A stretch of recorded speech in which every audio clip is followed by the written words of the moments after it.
Vi Noam, Adonai Eloheinu Masiadino, Conenaleinu Masiadino, Coneneno. Vamos con el capítulo 5.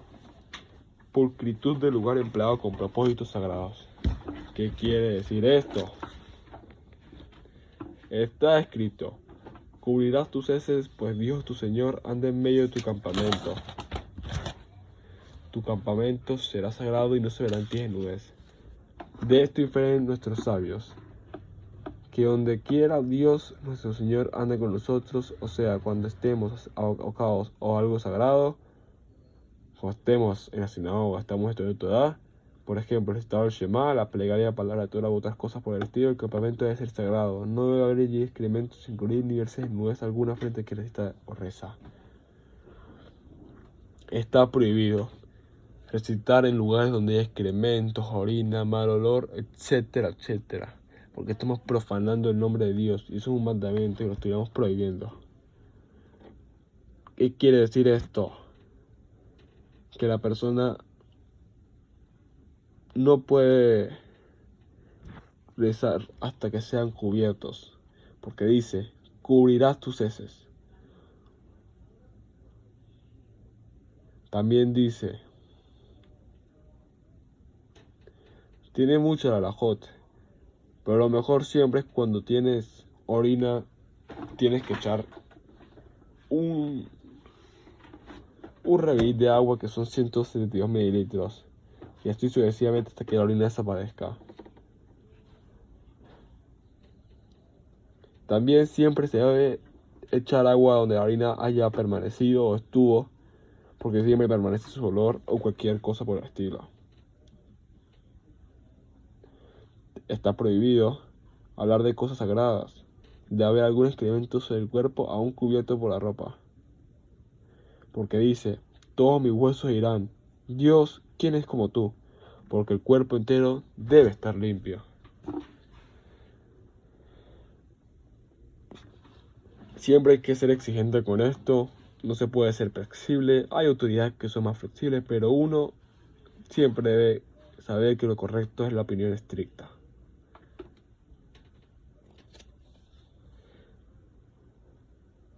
Debemos cuidarnos de no pronunciar cosas sagradas alguna donde quiera se sospecha la presencia de excrementos o orina.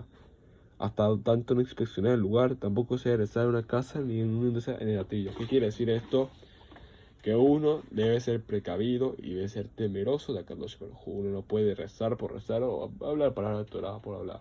Debes tener cuidado, que huela bien el lugar, que sea adecuado para que haya un libro de Torah frente suyo, que lo revise bien y sea expresionador, que sea cuidadoso. Así temerá de Dios y podrá llegar a la mamá. También dice que en el caso de chicos chiquitos, también aunque esto ha hecho sus necesidades, tenemos que alejarnos de él una distancia adecuada. También del excremento humano, del excremento animal, se tiene que tomar una distancia adecuada. Aunque tenga o no tenga olor fétido, se debe alejar.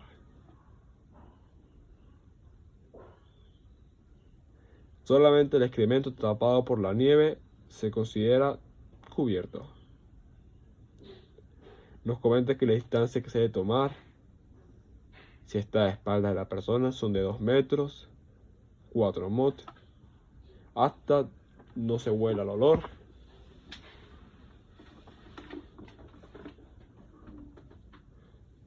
Aunque no se perciba el olor, debe alejarse a la misma distancia. Si nos encontramos enfrente del excremento, nos debemos alejar hasta no poder verlo, incluso de noche, o si la persona es ciega. Debe tomar la misma distancia que si fuera de día le impediría de visitarlo. Si el excremento está de costado, debe actuarse con el mismo rigor que como si estuviera delante. Varios tipos, podemos explicarlos, cuánto hay que alejarse de excrementos para realizar cosas sagradas. Si está a espaldas de las personas, sea cualquier tipo de excremento, y si despide olor, 2 metros. Y si no despide olor, 2 metros de este. Si despide olor, son 2 metros, pero también hasta que no se perciba el olor y también el excremento. Si está delante de la persona, hasta no verlo, incluso un ciego o si es de noche. Si está de costado, es igual como si lo tuviera delante. Y así nos comenta el Shulchan Aruch. Si encontramos excremento en una casa en la cual está orando una congregación, aun si está detrás del oficiante y alejado de él, más de 4 metros, 2 metros, 4 mot, deberá guardar no obstante silencio y esperar que sea retirado o cubierto, pues es imposible que algún miembro de la congregación se encuentre a los 4 mot de donde deje de percibirse el olor, y este tiene prohibido escuchar y prestar atención a lo que dice el oficiante.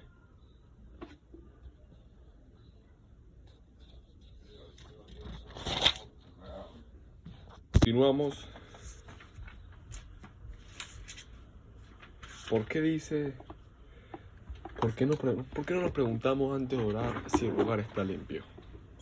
¿Acaso estamos en un lugar que merece decir el nombre del creador de todo lo creado? Nada más y nada menos que en un lugar que no está limpio. Por eso dice, quien oró en un lugar que se suponía, o sea, se podía sospechar que el lugar tenía desechos y no fue meticuloso, fue negligente. Y después de orar, se dio cuenta. Nos comenta Shulchan Aruch que debe repetir tanto la Midá como la Shema. Y la Shema para ser más estricto con sus bendiciones también.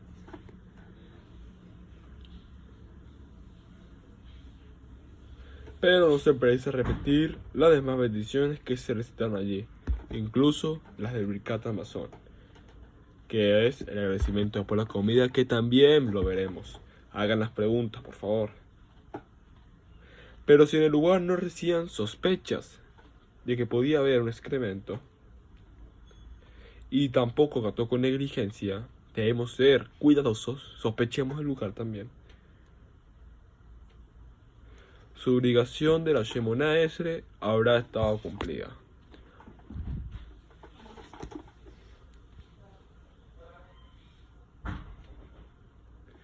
También, si en un lugar, por así decir, sospechoso, que se podría ser más meticuloso, cumpliendo con la mitzvah, si al final encontró orina, y aun si el lugar podría ser,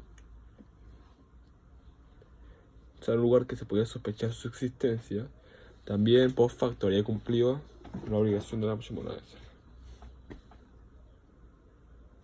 Pero si ya sabía de su existencia y quiso pasarlo desapercibido, pero sabía que estaba ahí, deberá repetir las bendiciones de Shema, la Shema y la Shemona Esre. Solo eso.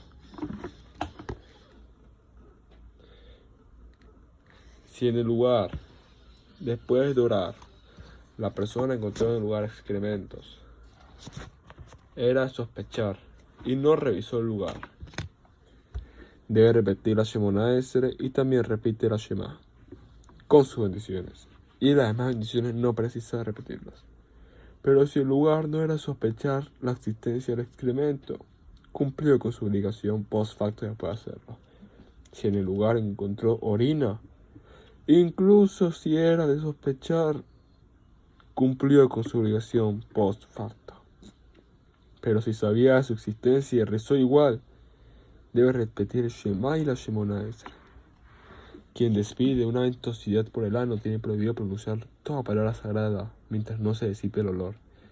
Si fue de otro, también deberá esperar, pero si está ocupado con el estudio de la Torá, no precisa hacerlo por el olor despedido por otro.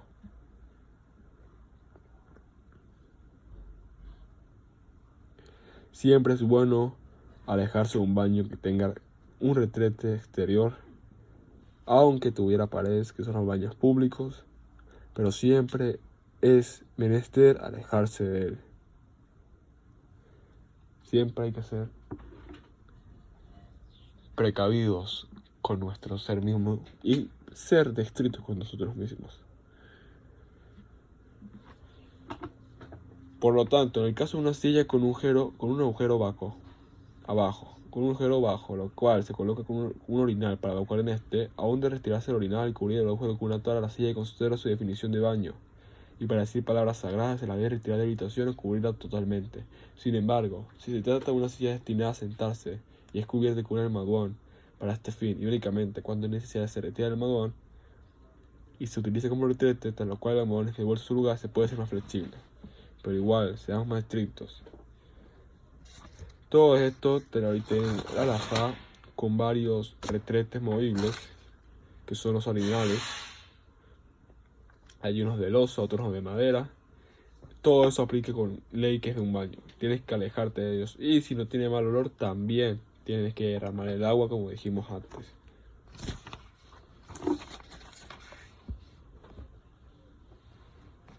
También nos comenta que está prohibido hablar o pensar cualquier materia sagrada en una sala de baños. Esto incluye todo lugar donde la gente se baña.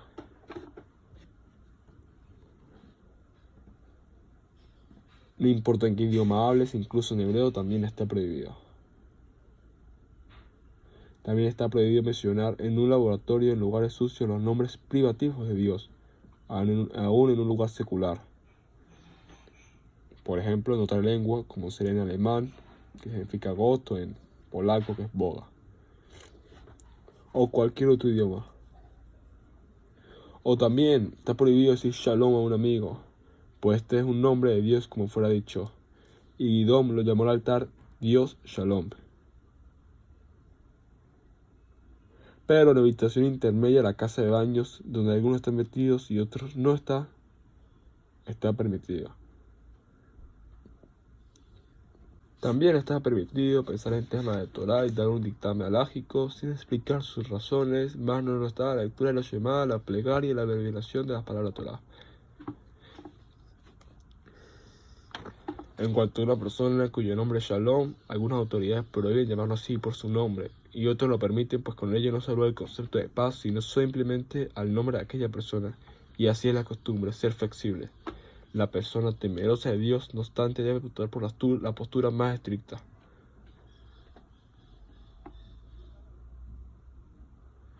Como ya sabemos, está prohibido hablar de palabra Torah en desnudez, sea propia o ajena, y siquiera también la de un niño, salvo el cumplir el precepto de la circuncisión, cuando está permitido recitar una bendición frente a la desnudez del pequeño.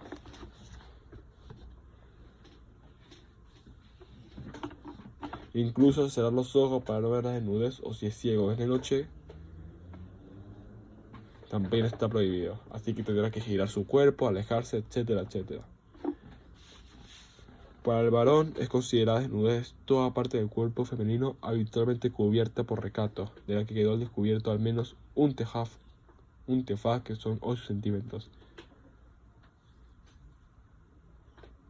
Así también como el cabello al descubierto de una mujer casada que habitualmente está cubierto, indistintamente si es su esposa u otra mujer. Para otra mujer esto no es considerado desnudez y esta puede decir palabras sagradas en su presencia. También la voz de una mujer cantando se considera desnudez, sea está soltera o casada, incluso su propia esposa, pero su voz al hablar no es desnudez.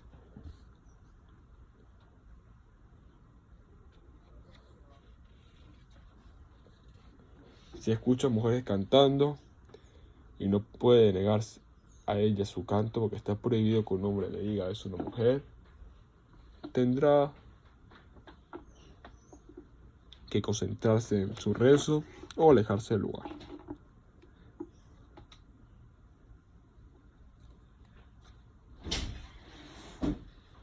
También dice que uno tiene que concentrarse en no pensar en su desnudez, en su propia desnudez, ni en la de otro hombre, porque está prohibido recitar con ella, sí. Se deben vestir pantalones que se ajusten al cuerpo, poner su cinturón o colocar los brazos sobre la bata a fin de hacer una separación entre su corazón y su desnudez. La mujer no precisa hacer esta separación, pero si está desnuda está prohibido, y si está sentada de modo que su parte íntima no es visible está permitido. Y con esto terminamos el capítulo 5 la pulcritud del lugar empleado con propósitos sagrados. Si tienen dudas, háganmela saber. Baruch Hashem Leolán. Amén, amén.